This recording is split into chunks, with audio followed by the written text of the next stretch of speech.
Bonjour à vous tous pour ce culte du dimanche matin. Nous sommes heureux de vous retrouver. Comme vous le voyez à la luminosité, on est en direct, mais c'est un peu un faux direct.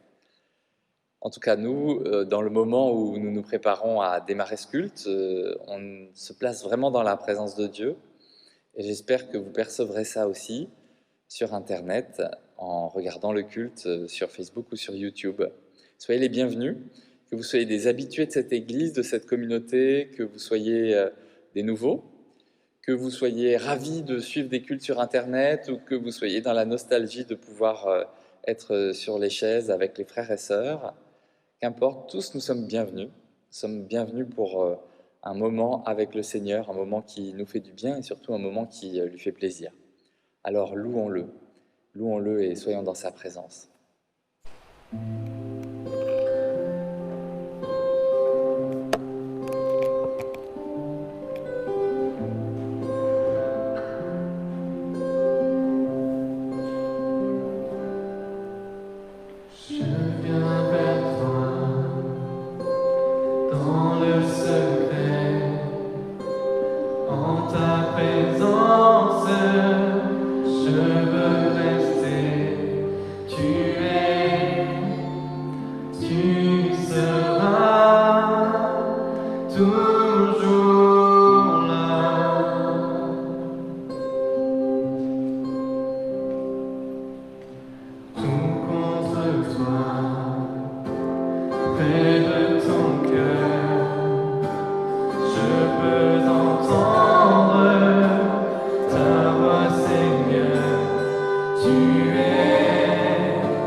suis là à tes pieds. Je viens t'adorer. Je désire habiter près de toi.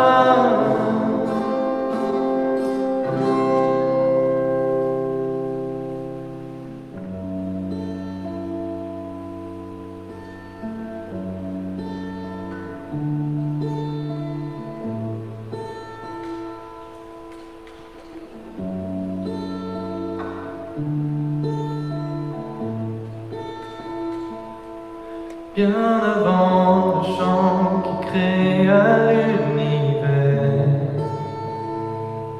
bien avant l'esprit qui planait sur la terre, bien avant que tu me formes de la poussière, tu rêvais du jour où tu pourrais m'aimer. Bien avant les premiers battements de mon cœur, bien avant que je m'éveille à ta douceur, bien avant mes doutes, mes joies et mes douleurs,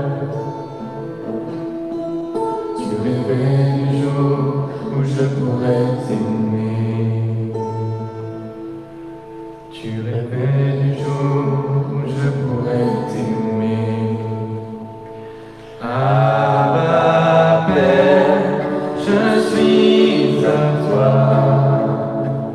Abba Père, je suis à toi. Abba Père, je suis à toi. Abba Père, je suis à toi. Bien avant que Jésus marche sur la terre, bien avant le Fils qui nous montre le Père, bien avant que les cieux sur moi soient ouverts, tu rêvais du jour où tu pourrais m'aimer. Bien avant que mon péché brise ton cœur, bien avant que coule le sang et la sueur, bien avant le coup de froid et la douleur, tu rêvais du jour où je pourrais t'aimer. Tu rêvais du jour où je pourrais t'aimer. Abba Père, je suis à toi. Abba Père, je suis à toi. Abba Père, je suis à toi. Abba Père, je suis à toi. Abba Père, je suis émerveillé, saisi par l'immensité de ton amour pour moi.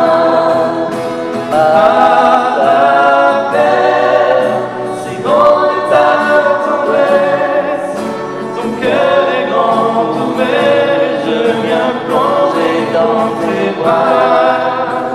Abba Père, je suis émerveillé, saisi par l'immensité de ton amour pour moi. Abba Père, si grande est ta tendresse, ton cœur est grand ouvert et je viens plonger dans tes bras.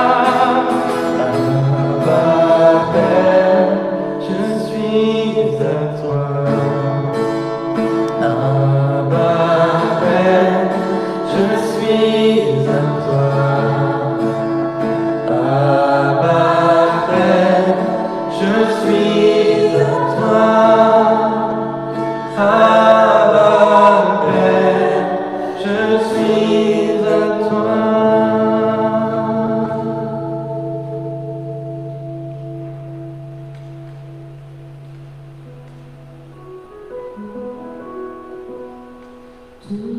Tout mon être, alors s'élève un chant. Dieu Tout-Puissant, que tu es grand. De tout mon être, alors s'élève un chant. Dieu Tout-Puissant, que tu es grand. De tout mon être, alors s'élève un chant. Dieu Tout-Puissant, que tu es grand. De tout mon être, alors s'élève un chant. Dieu Tout-Puissant, que tu es grand. De tout mon être, alors s'élève un chant. Dieu Tout-Puissant, que tu es grand. De tout mon être, alors s'élève un chant. Dieu Tout-Puissant, que tu es grand. Dieu Tout-Puissant, que tu es grand. Dieu Tout-Puissant, que tu es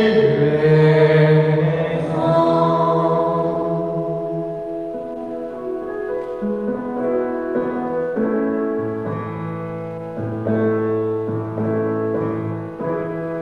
Roi du ciel, Dieu qui accomplit ses promesses, que tu es grand, que tu es grand.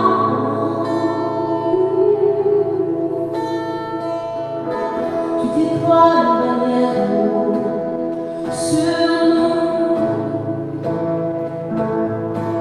que tu es grand. Nous le proclamons, que tu es grand, revêtu de majesté, revêtu de grandeur. Ta puissance est comme un vêtement magnifique. Oh, que tu es grand, Dieu Tout-Puissant, tu es grand. Que tu es grand,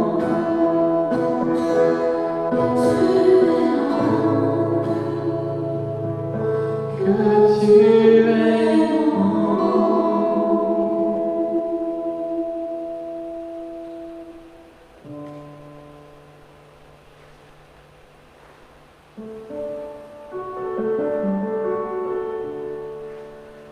L'éternel Dieu, au milieu de toi, est puissant,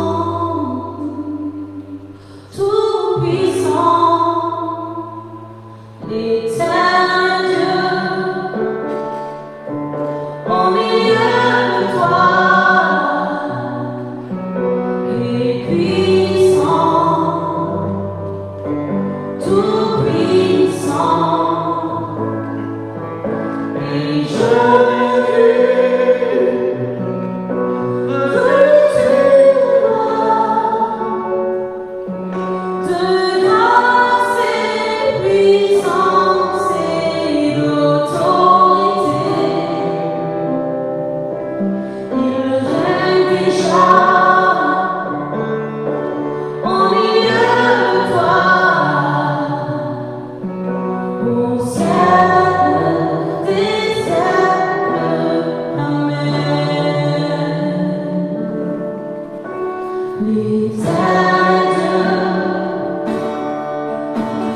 Oui, Seigneur, nous proclamons ton règne.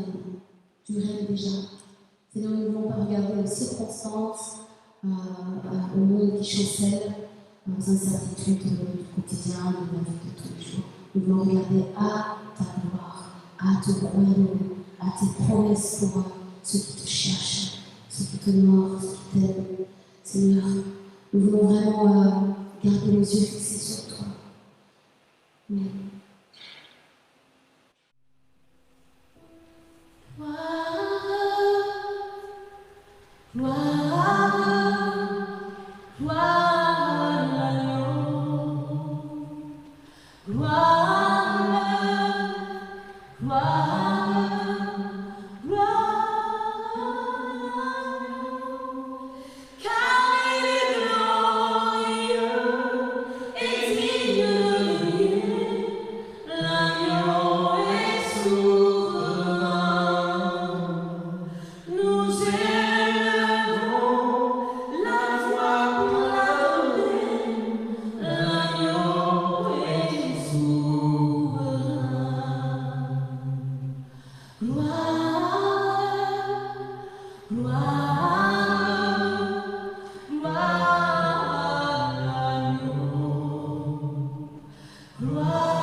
Seigneur, on veut te mettre au centre de nos pensées. Parce que tu es notre lumière, tu es notre source de vie, notre espérance.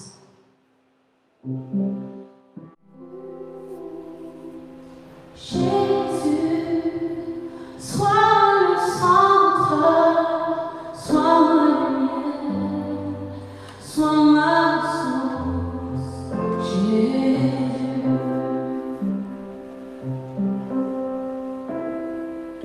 Jésus.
Sois le lamp dans le bois, sois la raison de ma vie. Jésus, Jésus,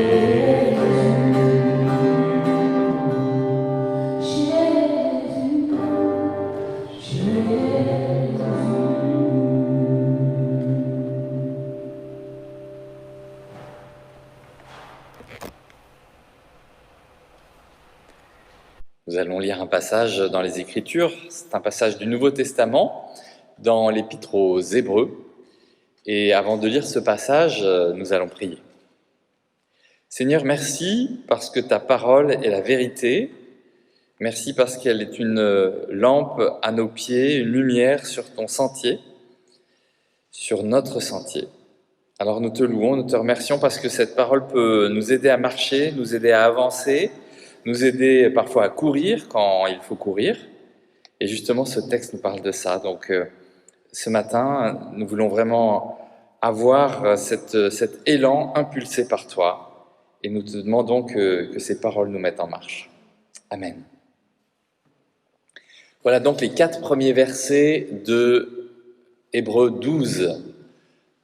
L'Épître aux Hébreux, chapitre 12, versets 1 à 4. Une grande foule de témoins nous entoure. Rejetons donc, nous aussi, tout ce qui nous empêche d'avancer. Rejetons le péché qui nous enveloppe si facilement. Courons jusqu'au bout la course qu'on nous propose. Regardons toujours Jésus. C'est lui qui fait naître la foi et qui la rend parfaite. Il a accepté de mourir sur une croix sans avoir honte. En effet, il voyait d'avance la joie qu'il allait recevoir et maintenant, il est assis à la droite de Dieu. Oui, pensez à Jésus. Les pécheurs étaient contre lui, mais il a tout supporté. Alors, ne vous laissez pas vaincre par le découragement et en combattant contre le péché, vous n'avez pas encore résisté jusqu'à la mort. Amen. Imaginez que nous sommes aux Jeux Olympiques et ce matin, il va y avoir l'épreuve du 100 mètres. Le 100 mètres, vous savez, c'est vraiment la course où si on n'a pas démarré exactement au moment où le coup de pistolet retentit, on a déjà perdu. Parce que 100 mètres, c'est très court. 100 mètres, c'est fait maintenant en moins de 10 secondes par les champions olympiques. Donc, imaginez une course qui va durer 10 secondes. Il faut être totalement concentré, il faut avoir des muscles qui sont chauffés à bloc parce que vous ne pouvez pas imaginer que votre corps va se réchauffer dans le temps de la course. Vous avez 10 secondes. 10 secondes pour tout gagner. Ça fait 4 ans que vous vous préparez pour gagner en 10 secondes. Forcément, cette course, elle est d'une intensité très particulière. Et il y a, je le disais, une concentration, mais surtout un effort qui est colossal, qui est soudain, qui est violent. C'est terrible. Et imaginez qu'arrivé à 90 mètres, là, il y a la voix de celui qui est le juge dans la course et qui dit « Changement de programme, c'est marathon en fait !» Donc, ils se sont donnés comme des fous pendant 90 mètres et là, ils découvrent qu'ils vont devoir courir plus de 40 km. Ah, c'est plus du tout la même chose. Ça se trouve, ils ont tout donné en fait, dans les 9 secondes. Tout donné. Et ils seraient incapables, même les plus grands sportifs, seraient incapables, même à petit trot, d'atteindre les 40, 42 et quelques kilomètres du marathon. Pourquoi ? Parce que ces deux courses n'ont aucun rapport. Le 100 mètres et le marathon. Alors, celui qui écrit l'Épître aux Hébreux nous dit, attention, vous allez devoir courir, et la course, ça ne va pas être n'importe quelle course. Pourquoi ? Il prend l'exemple de Jésus, et il dit que finalement, la course qu'il a eu à courir, ça a été jusqu'à la croix. Est-ce que la course a commencé quand il était à l'étape de Bethléem ? Je ne sais pas. Est-ce que la course a commencé quand il avait 12 ans au temple ? Je ne sais pas. Peut-être que la course a commencé plutôt au moment de son baptême, et ça a duré 3 ans. Et ça s'est vraiment accéléré dans les 3 dernières semaines et encore plus accéléré dans les 3 derniers jours. C'est une course très particulière. 30 ans très calme, 3 ans bien intense, 3 semaines de course de folie et 3 jours à tout donner. Ça aussi, c'est une course très, très, très particulière. Commencer tranquille et accélérer. Pouvoir accélérer à la fin, une fois qu'on a déjà brûlé beaucoup d'énergie, c'est pas facile. Pour se préparer à la course, il faut savoir quel est le type de course que l'on court. Et parmi nous, il y en a certains qui sont très âgés, il y en a certains qui sont jeunes. Il y en a certains qui sont jeunes et qui vont vivre juste encore 2 mois, parce que la vie est ainsi faite que de temps en temps, on peut mourir jeune. Et puis il y en a qui ont 90 ans, il faut encore qu'ils se préparent à vivre pendant 17 ans.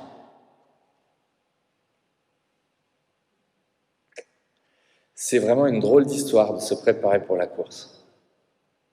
Jésus s'est bien préparé pour la course, pourquoi ? Parce qu'il savait qu'il devait tenir en crescendo jusqu'à sa mort. Et qu'une fois qu'il était mort, c'est bon, le Père s'occupait de lui, il pouvait ressusciter et rentrer dans sa vie glorieuse.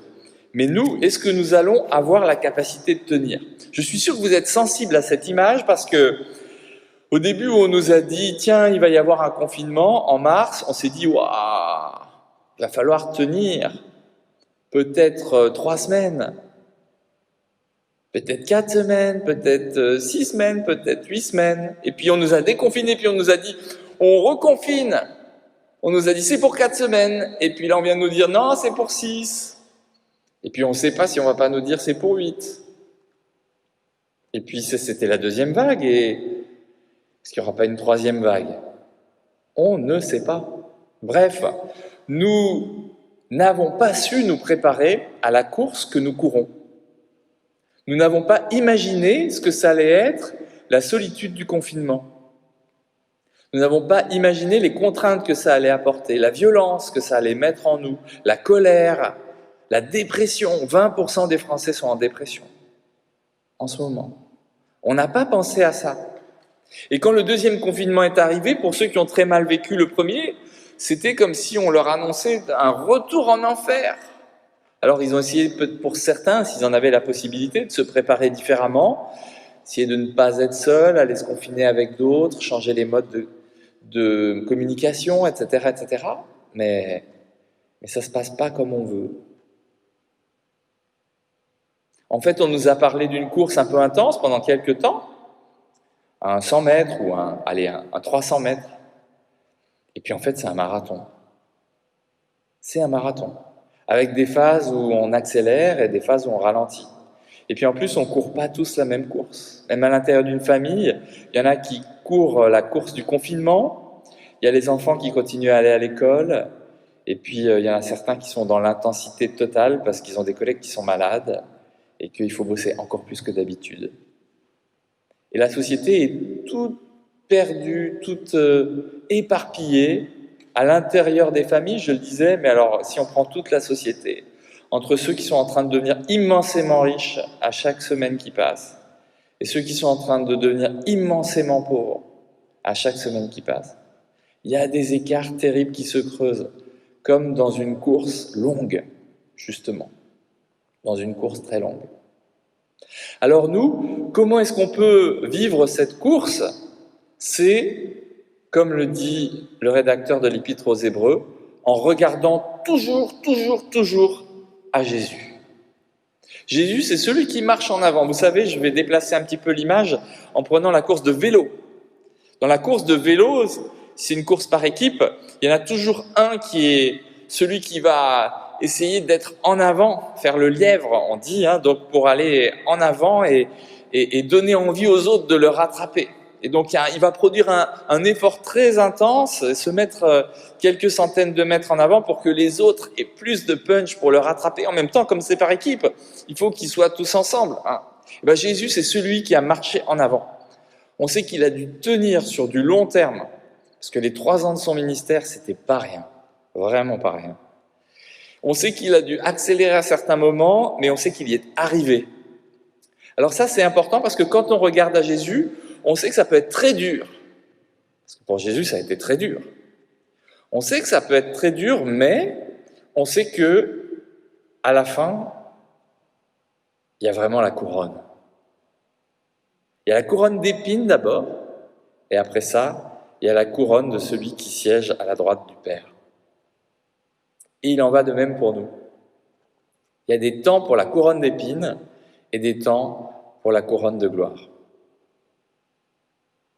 Maintenant, il faut savoir qu'on a besoin de faire une course à long terme.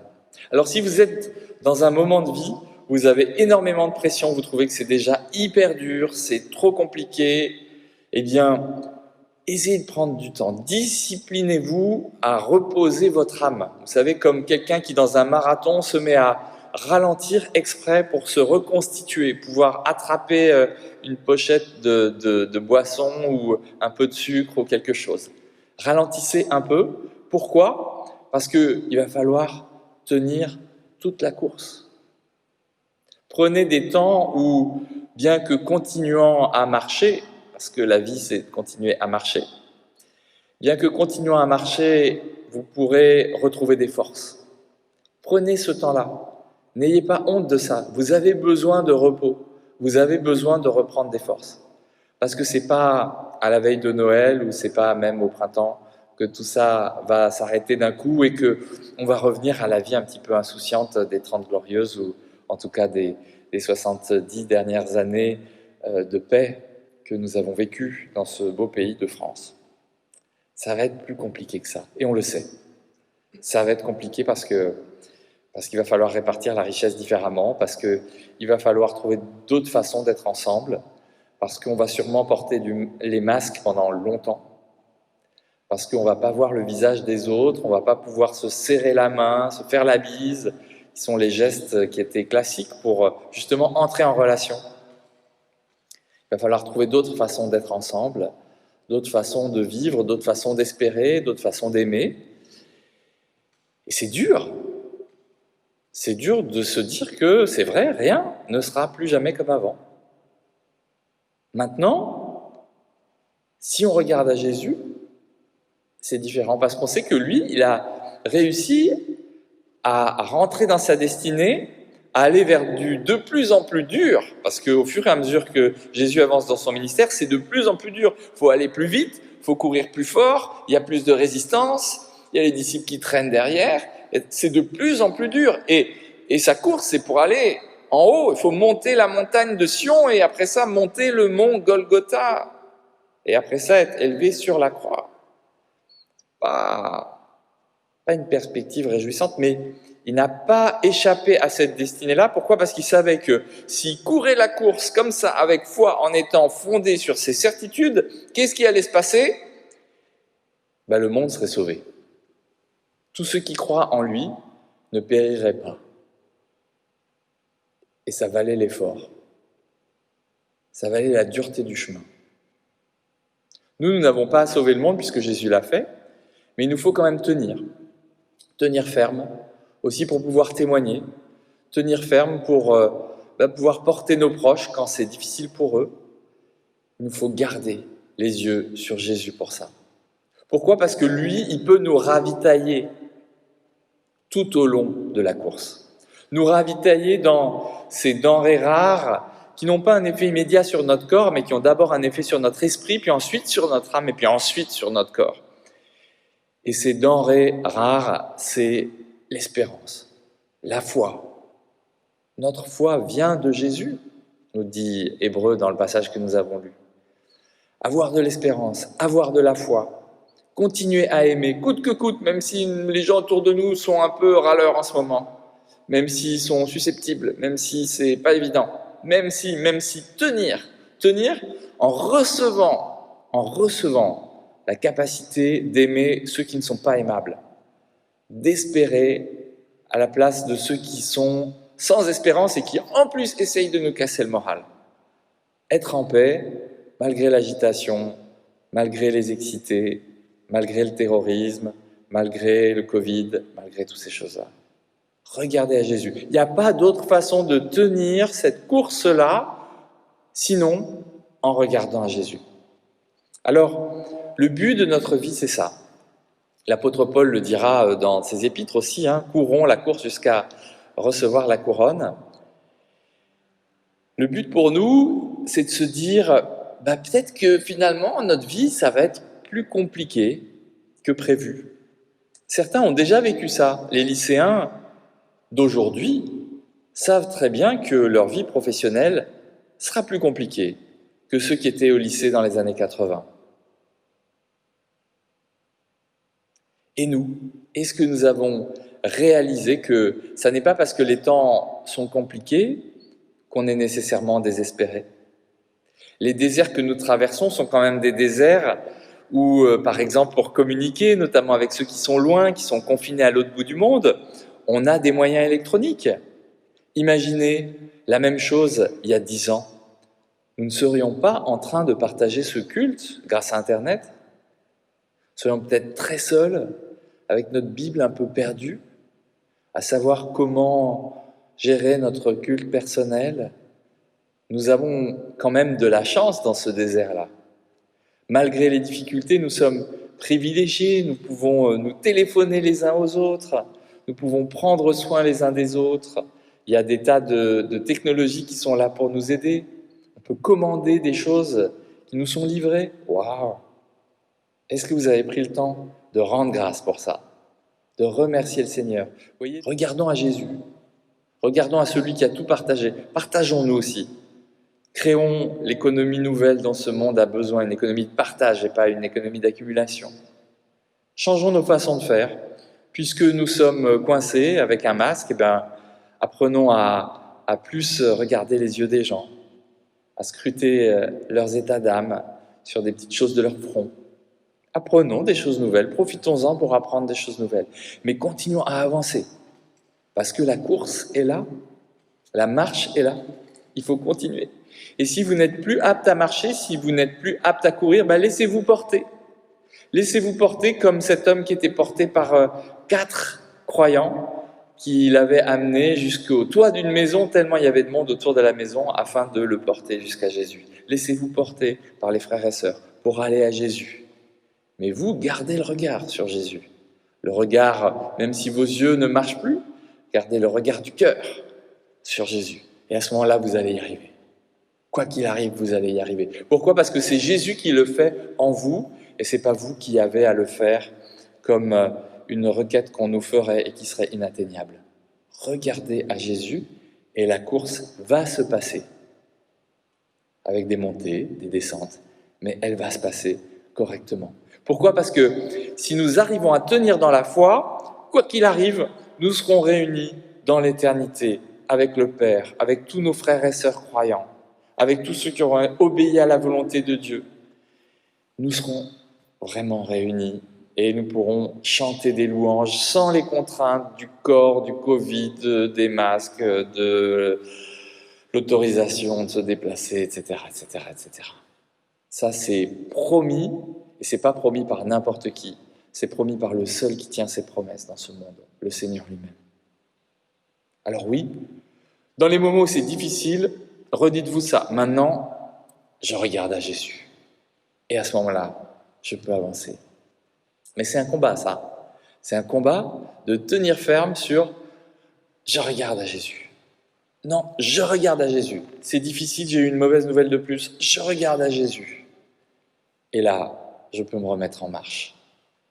Parce qu'il continue à dire, comme à plein de gens à l'époque où il marchait sur les chemins de Galilée, de Samarie, etc. « Lève-toi, marche, relève-toi, marche à nouveau. Je suis là, avec toi, tous les jours, jusqu'à la fin du monde. » Amen.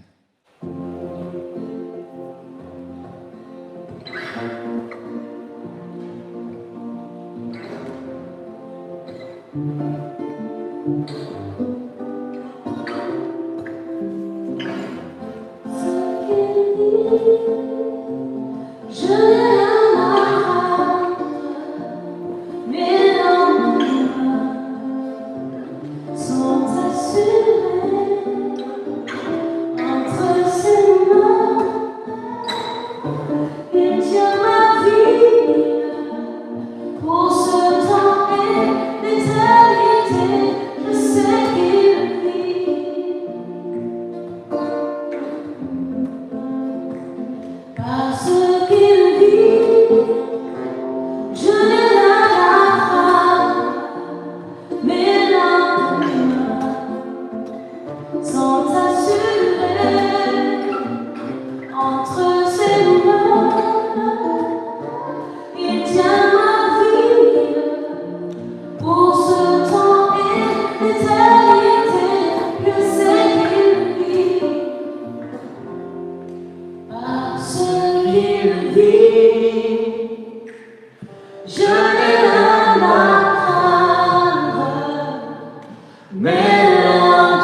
Quelques annonces pour la vie de notre Église. Vous savez que vous pouvez vous retrouver d'ici quelques dizaines de minutes sur l'adresse qui s'affiche en bas de cet écran, http://zoom.belleville.church, et nous allons avoir un temps de partage en essayant de rebondir sur ce qui aura été offert dans ce culte.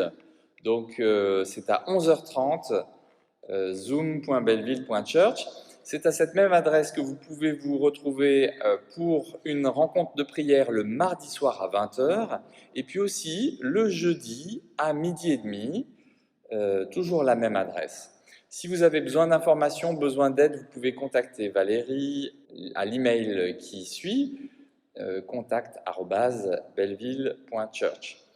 Vous pouvez aussi, durant le temps du confinement, vous inscrire toujours sur le site libéré.fr pour des soirées libérées qui sont ouvertes tous les vendredis pendant la période du confinement. Il reste encore des places puisque sur Zoom, nous ne sommes pas limités. Il y a plus de 700 personnes qui sont inscrites depuis les vendredis précédents. Mais voilà, sur Zoom, on n'a pas de limite. Donc, n'hésitez pas à vous inscrire et à venir. C'est les vendredis soirs de 20h à 21h30. Et puis, voilà, nous sommes dans l'attente aussi de ce qui pourra être décidé par le gouvernement. On ne sait pas si les cultes seront réouverts à partir du 1er décembre ou pas. C'est en tout cas une militance que nos frères et sœurs catholiques ont fortement auprès du gouvernement. Nous verrons bien.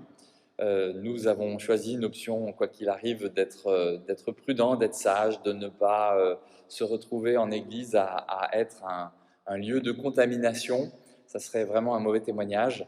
Donc le conseil presbytéral va travailler ces questions et voir en fonction des annonces gouvernementales de ce qui est souhaitable ou pas de faire.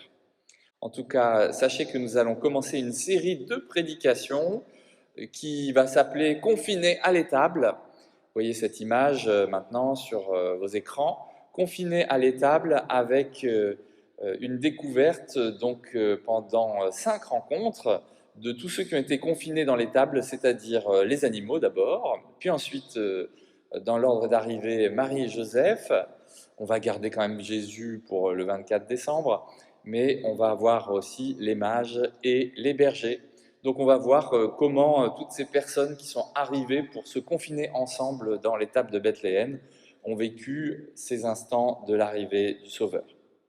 Pour toute autre information, vous pouvez aller sur Facebook à l'adresse qui suit et sur Internet, sur notre site web. À noter aussi que pour le temps de l'Avent, la mission évangélique parmi les 100 logis nous propose de vivre le calendrier de l'Avent inversé. Le calendrier de l'Avent inversé, c'est une expérience très particulière. Au lieu de recevoir un petit bout de chocolat et de le manger, eh bien, au lieu de recevoir toujours et sans cesse, on va donner. On fait un carton, et puis chaque jour, surtout dans les familles où il y a les enfants, c'est encore plus amusant pour eux, mais chaque jour, au lieu d'aller chercher et d'ouvrir la petite case pour manger son chocolat, eh bien, on fait l'inverse, on offre quelque chose dont un SDF peut avoir besoin. Alors ça peut être une fois un rasoir jetable, une fois une brosse à dents, une fois une boîte de sardines, une fois un petit paquet de pâtes, enfin ce que vous voulez, tout ce que vous considérez utile, un masque jetable. Le calendrier de l'Avent inversé, et donc on fait ce carton, et puis à partir du 25 décembre, on peut l'amener soit directement à la mission, place Sainte-Marthe, soit l'amener à l'église au 97 rue Julien-Lacroix, et nous nous chargerons de le transférer là-bas. C'est l'idée d'être dans la générosité, si on en a les moyens. Et puis si vous n'arrivez pas à mettre 24 choses dans votre carton, mettez-en une ou deux, et ça sera déjà un très beau cadeau.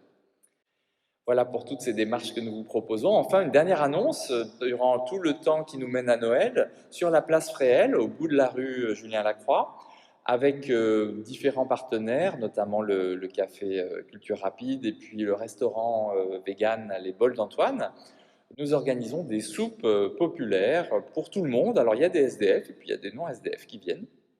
C'est pour tout le monde et c'est gratuit et c'est aussi sous impulsion de la mission parmi les 100 logis.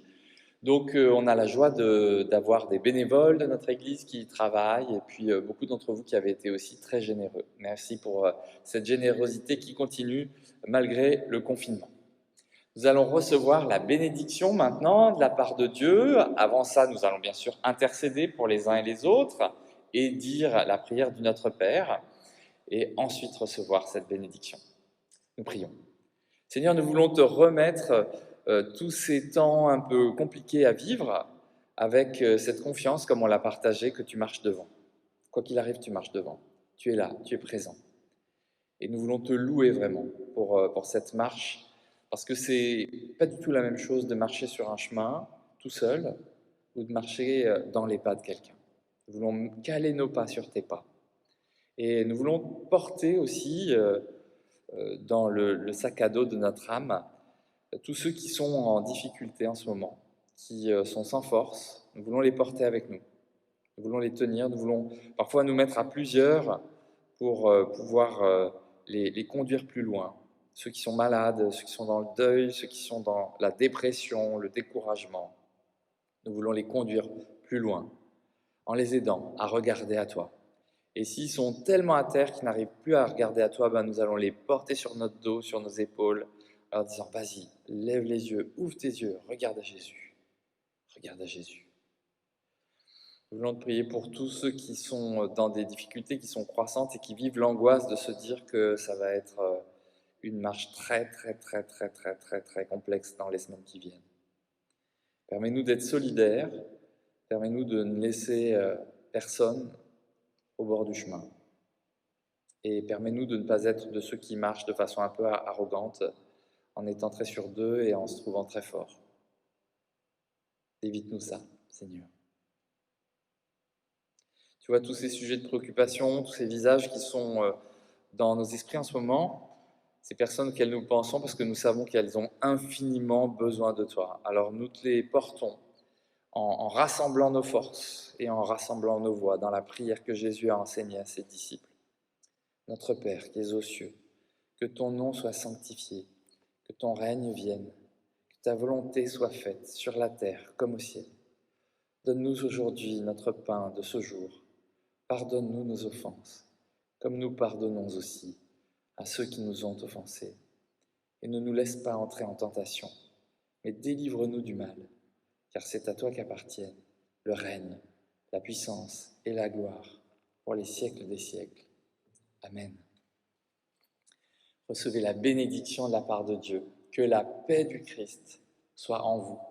Il ne vous donne pas sa paix comme le monde la donne, et la paix qu'il nous donne, c'est une paix qui dépasse tout ce qu'on peut comprendre. Oui, que la paix du Christ soit sur vous, que la paix du Christ soit devant vous, que la paix du Christ soit en vous. Et n'oubliez pas de la transmettre à d'autres. Amen.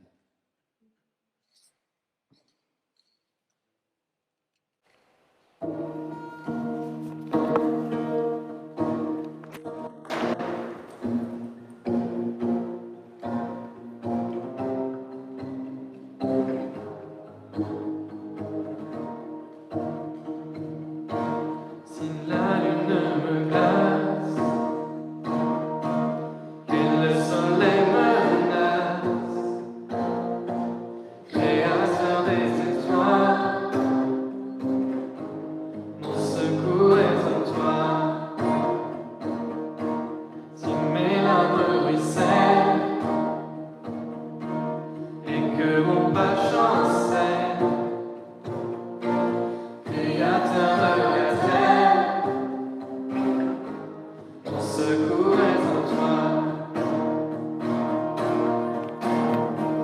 Je lève les yeux vers les hauts sommets. Toi seul est mon Dieu, je proclamerai. Toi seul est ma force, toi seul.